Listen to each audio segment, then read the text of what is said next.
जय श्री राम दोस्तों। मैं अपना नया एक ब्लॉग लेकर आई हूँ। मैं यहाँ पर आपको मृत्यु के बारे में बताना चाहती हूँ। मृत्यु क्या है? हम जिस प्रकार से जन्म निश्चित है उस प्रकार से मृत्यु भी निश्चित है। ये वैज्ञानिक सर्टिफिकेट नहीं दिया जा सकता कि मृत्यु होने के बाद इंसान को क्या होता है, कैसा जाया जाता है, कितनी यात्राएं, कितनी यातनाएं, कितनी यात्राएं सब गुजरते हुए ही मोक्ष की प्राप्ति होती है। किस तरीके से, मैं अभी कुछ शब्दों में बताती हूँ। ये मोटिवेशनल स्पीच है, आप सुनना चाहें तो बहुत अच्छी बात है, आप सुनिए। थोड़ा सा अगर आपको और इसमें कुछ ऐड चाहिए, कुछ और सुनना है तो आप भी मुझे इस कमेंट्स में लिख सकते हैं, मैं आपको इस बारे में भी जानकारी दूंगी। प्लीज़ दोस्तों, like and subscribe my channel. अब मैं यहाँ पर बात करती हूँ जन्म की। हम सभी जानते हैं कि जो मनुष्य का जन्म है वो मिलना ही एक बहुत बड़ी बात होती है। आप सभी जानते हैं हमारी 84 लाख योनि होती है, हम 84 लाख योनि भटकती हैं। 84 लाख योनि में हर योनि में एक बार जन्म होता है, चाहे एक बार कुत्ता का हो, बिल्ली का हो, चींटी का हो, कीड़ा मकोड़ों का होगा, लास्ट में जाके एक मनुष्य का जीवन मिलता है। इसलिए हम बोलते हैं, ये हमारे बड़े बुजुर्ग बोला करते थे कि अच्छा काम करो। अच्छा काम का मतलब ये नहीं होता कि भाई किसी का हक छीन के किसी और को दे दो। अच्छा काम मतलब मुसीबत में पड़े लोगों की मदद करनी चाहिए, किसी के लिए कोई कमी है उसकी पूर्ति करनी चाहिए, दिन भर बैठ के किसी की बुराई नहीं करनी चाहिए। अगर मैं अपना बता रही हूँ, अगर मैं किसी के लिए अच्छे दो शब्द नहीं बोल सकती और दिन भर यदि मैं बात कर रही हूँ उसे दो शब्द बुरे बोलने की, तो मैं क्या कर रही हूँ? मैं तो अच्छा कर ही नहीं रही हूँ ना, मैं तो बुराई कर रही हूँ। इसलिए हमेशा अच्छा बोलने की कोशिश करनी चाहिए। ये चाहे आप, हमारे गरुड़ पुराण में भी कहा गया है, वैज्ञानिक भी आज तक इसका पता नहीं लगा पाए कि मृत्यु के बाद इंसान कहाँ जाता है, उसकी आत्माएं कैसे निकलती है। ये मैं अपने ब्लॉग में अभी आपको बताने जा रही हूँ और इस पर ही मैं चर्चा करूँगी आगे। चलिए हम बात करते हैं। ये एक प्रकार का रहस्य है। देखिए, मेरी भी दादी, हम लोग जब छोटे छोटे थे तो मेरी दादी और किस्से सुनाया करती थी कि जब हम इंसान मर जाता है तो वो कहाँ जाता है। आप देखते होंगे जब इंसान मर जाता है तो उसके शरीर को कभी खाली नहीं छोड़ा जाता है। क्यों नहीं छोड़ा जाता है खाली? ताकि उसमें जो प्रेत है, देखिए अच्छी चीज़ें हैं तो वो बुरी चीज़ें भी होंगी, भगवान है तो प्रेत भी होंगे, आप सभी जानते हैं। ठीक है, तो इसी प्रकार से जब इंसान मर जाता है तो उसके जो शव को 24 घंटे तक खाली नहीं छोड़ा जाता, चाहे वो दिन हो या रात हो, ऐसा गरुड़ पुराण में कहा गया है। ठीक है, वहाँ पर इंसान कोई ना कोई बैठा ही रहता है ताकि उस शरीर पर कब्जा प्रेत का ना हो सके, जब तक उसके शरीर को आत्मदाह ना कर दिया जाए, मतलब जला ना दिया जाए। ठीक है, इस प्रकार से कहा गया है हमारे गरुड़ पुराण में। जिन भाई बहनों ने गरुड़ पुराण को अच्छे से पढ़ा होगा, सुना होगा, गरुड़ पुराण संस्कृत में भी है, हिंदी में भी है और आपके हर भाषाओं में गरुड़ पुराण है, आपने सुनी होगी और इसकी जानकारी आपको भी होगी थोड़ी बहुत। हम एक बात बोलते हैं और इसी पर हम चर्चा भी आगे कर रहे हैं। ठीक है, जब इंसान जल जाता है, बोलते हैं बहुत सारे लोग रात को इंसान को नहीं जलाना चाहिए, जैसे सुबह ही जलाना चाहिए, ऐसा कहा गया है। लेकिन देखेंगे तो हमारे बनारस में जाइए, मणिका घाट में तो जलते ही रहते हैं, वहाँ लाइन लगी रहती है, तो ऐसा कुछ नहीं कहा गया और गरुड़ पुराण में भी ऐसा नहीं कहा गया है। ये विचार है जिसके यहाँ जैसे रीति रिवाज होते हैं, इस रीति रिवाज को इंसान फॉलो करता है, उसको मानता है और वैसे ही करता है। हम यहाँ पर अपने बात करते हैं। जब इंसान की मृत्यु पास आती जाती है तो बहुत सारी हिंट दिए जाते हैं, उसकी बॉडी बहुत सारी, उसकी आत्मा बहुत सारी चीज़ें बताती है। देखिए कैसे बताता है, मैं बता रही हूँ। इंसान बोलने लगता है कि अरे मैं ज़्यादा दिन तक नहीं रहूँगा, ठीक है, मैं मरने वाला हूँ, तो हम क्या बोलते हैं, अरे ये तो इंसान हमेशा बोलता है ना, मैं मरने वाला हूँ, तो शायद वो नहीं मरेगा, उसकी मृत्यु हो जाएगी। नहीं, कभी कभी इंसान सही भी बोलता है क्योंकि उसको पहले से ही इंडिकेट मिलने लगता है बॉडी से कि नहीं, अब मेरा अंतिम समय आने ही वाला है। एक ये संकेत होता है। बहुत बार यमदूत जी भी संकेत भेजते हैं बॉडी से, ठीक है, फिर आ जाती है, बहुत बार शरीर से आत्मा निकल जाती है, फिर वापस आ जाती है। ऐसा भी होता है कि बोलते हैं कुछ लोग आके, अरे हम तो पूरे स्वर्ग का घूम कर आए हैं। अब ऐसा बोलते हैं, ये सही है कि गलत है ये तो मैं नहीं जानती और मैं इस पर चर्चा भी नहीं करूँगी क्योंकि इस पर मुझे जानकारी बिल्कुल भी नहीं है। जिस पर है मैं उसी पर आपसे यहाँ पर बात कर रही हूँ। ठीक है, फिर हम आगे इस बात पर हम चर्चा करते हैं कि चलिए, जब 33 करोड़ देवी देवता हैं, 84 लाख योनि है, तो मनुष्य को हर योनि में जाना चाहिए ना, हर योनि में ही उसको जन्म होता है। अब हम यहाँ पर बात करते हैं अच्छे काम की और बुरे काम की, मतलब स्वर्ग की बात करते हैं और हम यहाँ पर नरक की बात करते हैं। आप जानते हैं, यमदूत जब शरीर से आत्मा निकलती है तो यमदूत जी आत्मा को लेने आते हैं। ठीक है, फिर हम चर्चा करेंगे। अभी यमदूत जी लेकर जाते हैं।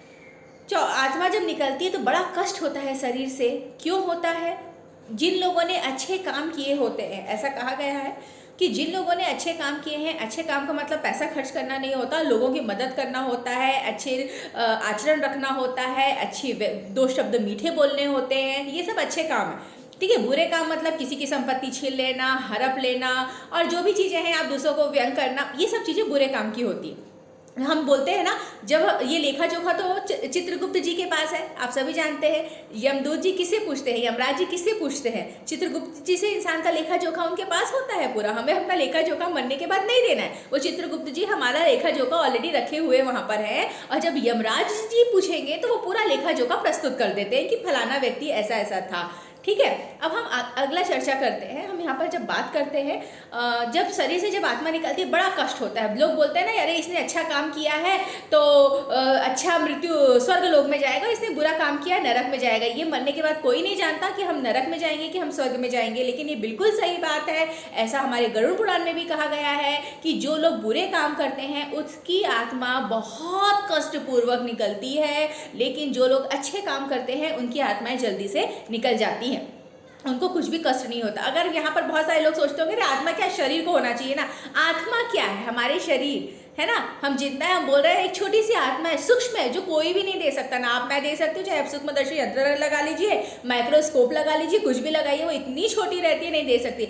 जब इंसान का जब 13 दिन तक, हम बोलते हैं ना 13वीं, जब 13 दिन इंसान के खत्म होने के बाद हमारे घर में जब 13वीं होती है, तो जब एक मैं बता रही हूँ, जब इंसान को जब मर जाता है तो यमदूत जी क्या करते हैं, यमराज जी क्या करते हैं, उसको लेकर जाते हैं और 24 घंटे तक उसको रखते हैं, जब तक इंसान का शरीर जल नहीं जाता। फिर उसे दोबारा वहाँ पर धरती पर भेज देते हैं एक बार देखने के लिए। फिर वो इंसान आता है, उसके अपने परिवारों के सदस्यों से बात करना चाहता है, क्योंकि लोग रो रहे होते हैं, क्योंकि वो हमारा व्यक्ति खत्म हो गया है, तो हमें बहुत दुख से रोते हैं। वो बहुत, आत्मा जो होती है बहुत बिलखती है बात करने के लिए लोग, लेकिन लोग उसकी बात ही नहीं सुन पाते। कोशिश करती है कि मैं कैसे अपने परिजन से बात करूं, लेकिन लोग उसकी बात ही नहीं सुन सकते, क्योंकि वो आत्मा है। आत्मा को किसी ने नहीं देखा, इतनी सूक्ष्म, इतनी छोटी होती है, बहुत मेहनत करती है, लेकिन वो दिक्कत नहीं दे पाती, बोल नहीं पाती, बहुत कष्ट होता है। आप सभी जानते हैं ना, घर को जब 11 दिन होते हैं, 11 दिन के बाद घर में पकवान बनाए जाते हैं, 56 भोग क्यों होता है, खाना क्यों बनाया जाता है, आत्मा तक जाए वो जो होता है। जब इंसान मर जाता है, जब वो जाता है, जब तो उसको रास्ते रास्ते में खाना मिले। ठीक है। इंसान का स्वर्ग पूरा 1 साल तक इस प्रकार का चक्र चलता ही रहता है। अच्छे काम करने वाले, जब हम अब आगे चलते हैं अब अपने वीडियो पर। अब हम बात करते हैं आपके थोड़े से स्वर्ग लोक की। जितनी जानकारी थी मैंने इसमें दे दी है। अगर आपको कुछ चर्चा करनी है तो आप मुझसे पूछ सकते हैं पर्सनली, मुझे यहाँ पर मैसेज करके। फिर आगे हम बात करते हैं स्वर्ग लोक की, यमराज जी की हम बात करते हैं, यमदूत यमराज जी।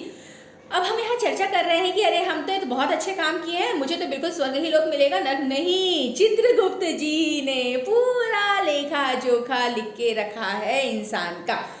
अच्छा कर्म बुरा करने की तो यहाँ बात ही नहीं है। मैं सिंपल सी बात बताती हूँ। मेरी दादी थी, ठीक है, वो मुझे बताती थी हम लोग को छोटे में कि अरे वहाँ पर ना बड़ी बड़ी सलाखें होती हैं नरक लोक में, और एकदम जलाया जाता है। ऐसा मतलब जलाना मतलब छुआया जाता है। ये कष्ट है हमारी, क्योंकि हम लोगों ने अच्छे कर्म नहीं किए। और जो स्वर्ग वाले होते हैं उनको सफ़ेद घोड़ा आता है और उनको लेकर चला जाता है। ऐसी भी कहानियाँ हम लोगों ने सुनी है, देखा तो नहीं है किसी ने, है ना, क्योंकि वैज्ञानिक पर भी इसके सर्टिफिकेट नहीं बता सकते कि मरने के बाद इंसान का क्या होता है।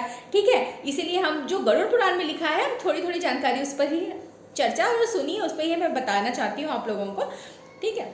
अभी यहाँ बात कर रहे हैं, अगर मैंने अच्छे कर्म किए हैं तो मेरे को स्वर्ग लोक में मेरे को रहना है और मुझे अच्छा शरीर मिलेगा। मेरा क्या जन्म होगा वो तो चित्रगुप्त जी ने लेखा जोखा रखा है, वो और यमराज जी मुझे वो दे देंगे। अगर मैंने बुरा कर्म किया है तो 1 साल तक मेरी आत्मा को जितना भी होगा भटकना पड़ेगा, और जब तक मेरे पाप मुक्ति नहीं मिलेगी, जब तक मैं अच्छा कुछ काम नहीं की। इसलिए बोलते हैं ना, मनुष्य की योनि है, मनुष्य योनि में हमेशा अच्छा काम करो।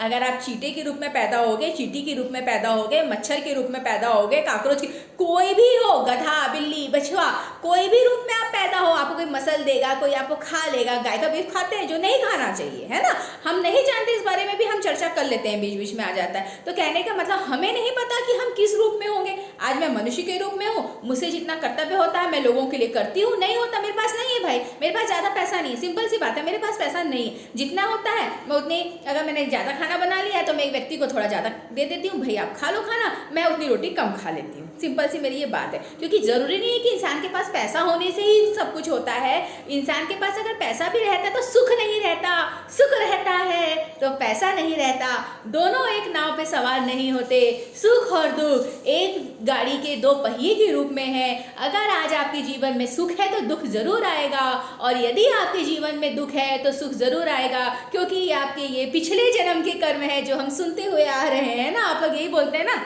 कि हम, आप लोगों ने भी सुना होगा, अरे पिछला जन्म क्या होता है, पिछला जन्म क्या होता है, हम भी नहीं जानते। भाई मैं भी नहीं जानती पिछला जन्म क्या होता है, क्योंकि वो तो लेखा जोखा लिखा हुआ है ना चित्रगुप्त के द्वारा, तो वो हमको बताएंगे कि भाई मेरा पिछला जन्म कैसा था, उसके आधार पर मेरे कर्म बांध दिए जाते हैं। तो वो जो इंसान होता है जिस प्रकार से उसके कर्म बांध दिए जाते हैं वो वैसे ही काम करना शुरू कर देता है। तो सिंपल सी बात ये है, और यहाँ पर एक साधारण लैंग्वेज में, साधारण भाषा में अगर मैं समझाना जानना चाहूँ तो मनुष्य का जीवन 84 लाख योनि के बाद एक बार मिलता है, इसलिए जितना ज़्यादा हो सके उतना अच्छा काम करना चाहिए। मेरे हिसाब से गरुड़ पुराण में भी ऐसा कहा गया है। लोग गरुड़ पुराण भी सुनना नहीं चाहते, भाई जल्दी जल्दी बाँचो, जल्दी जल्दी बाँचो। क्या जल्दी जल्दी बाँचो, एक एक शब्दों का मतलब भी पता है। हाँ, संस्कृत में गरुड़ पुराण है, संस्कृत में गरुड़ पुराण का मतलब ही लोगों को नहीं पता। जल्दी बाँचो तो मैं भी बोलती हूँ भैया जल्दी जल्दी बाँचो, कुछ नहीं होता। हर शब्द, हर पहलू, हर पंडित अलग अलग बातें करता है। मैं भी पंडित हूँ, ठीक है, मैं भी पंडित हूँ, मेरे बोलने का तरीका अलग होगा, दूसरा पंडित होगा उसके बोलने का तरीका अलग होगा, तीसरा पंडित होगा उसका बोलने का अलग तरीका होगा, क्योंकि वो अपना प्रमोशन कर रहा है। मुझे यहाँ कुछ भी नहीं चाहिए, प्रमोशन भी नहीं चाहिए भाई, मैं काहे के लिए प्रमोशन करूँगी, जो मेरे पास है मैं आपको बता रही हूँ, नहीं होगा तो मैं बताऊँगी भी नहीं। जितना ज्ञान हमारे पास है उस ज्ञान को अर्जित करना चाहिए, ग्रहण करना चाहिए। अर्जित मतलब क्या होता है, ग्रहण करना ना। मैं जितना ले रही हूँ मैं दूसरे को दे रही हूँ, मैं नहीं लूँगी तो मैं दूंगी क्या।